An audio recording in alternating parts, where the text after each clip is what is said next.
प्रशासन प्रशासन प्रशासन प्रशासन महानगरपालिकेचे आयुक्त करतात काय? अरे वाहतूक पोलीस करतात काय? अरे वाहतूक पोलीस करतात काय? काल पुण्यातील मार्केट यार्ड परिसरामध्ये एका भरधाव डंपरने एका निष्पाप महिलेचा बळी घेतला होता।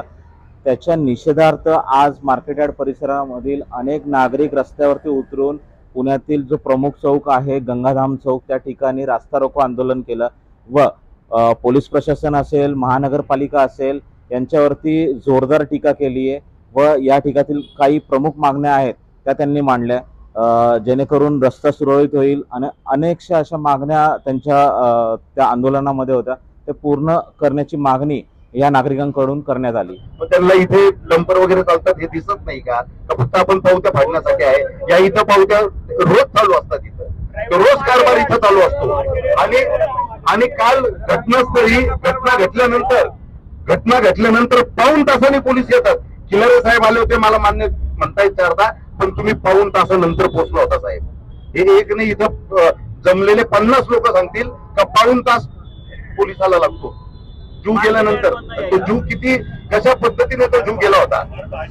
काल जी दुर्दैवी घटना जी घडली होती त्या अनुषंगाने काल आपण सदोष मनुष्यवधाचा गुन्हा चालक आणि मालक यांच्यावर दाखल करण्यात आलेला आहे। त्याचबरोबर गंगाधाम चौक हा अतिशय रहदारीचा असल्यामुळे त्याचबरोबर जीवनावश्यक वस्तू सुद्धा या ठिकाणी वाहतूक होत असते। या ठिकाणी पूर्वी जड वाहतुकीला बंदी होती, त्या अनुषंगाने आपण जड वाहतुकीस बंदी घालण्याचा प्रस्ताव जो आहे तो आजच आपण वरिष्ठ कार्यालयाला पाठवणार आहोत। त्या अनुषंगाने पुढील निर्णय होईल। त्याचबरोबर महानगरपालिकेच्या माध्यमातून या रस्त्यावर रंबल स्ट्रीप असतील किंवा स्पीड ब्रेकर्स असतील आवश्यक ठिकाणी त्या टाकण्यात येतील। त्याचबरोबर या ठिकाणी जे काही अनधिकृत फळ विक्रेते असतील किंवा काही टपरीधारक किंवा हातगाडीवाले असतील त्यांच्यावर सुद्धा निश्चित कडक कायदेशीर कारवाई करण्यात येईल आणि कुठल्याही प्रकारचं रस्त्याला अडथळा होणार नाही याची आम्ही त्या ठिकाणी दक्षता घेऊ। 2012 साली शत्रुंजय मंदिर ते गंगाधाम चौक इथं 2012 साली जड वाहतुकीस बंदी लावली। 2012 पासून 2024 मार्च पर्यंत हा बंदी होती, म्हणजे 12 वर्षापर्यंत हा बंदी होती आणि फक्त 3 महिने झाले हा बंदी उठवली। हा बंदी उठवल्यामुळे हा ऍक्सिडेंट झालेला आहे आणि हा जे ऍक्सिडेंट झालेला आहे याचे जबाबदार ज्यांनी हे बंदी उठवली त्याच्यावर तुम्ही सत्य आरोप टाकतो, त्याच्यावर गुन्हा दाखल व्हायला पाहिजे।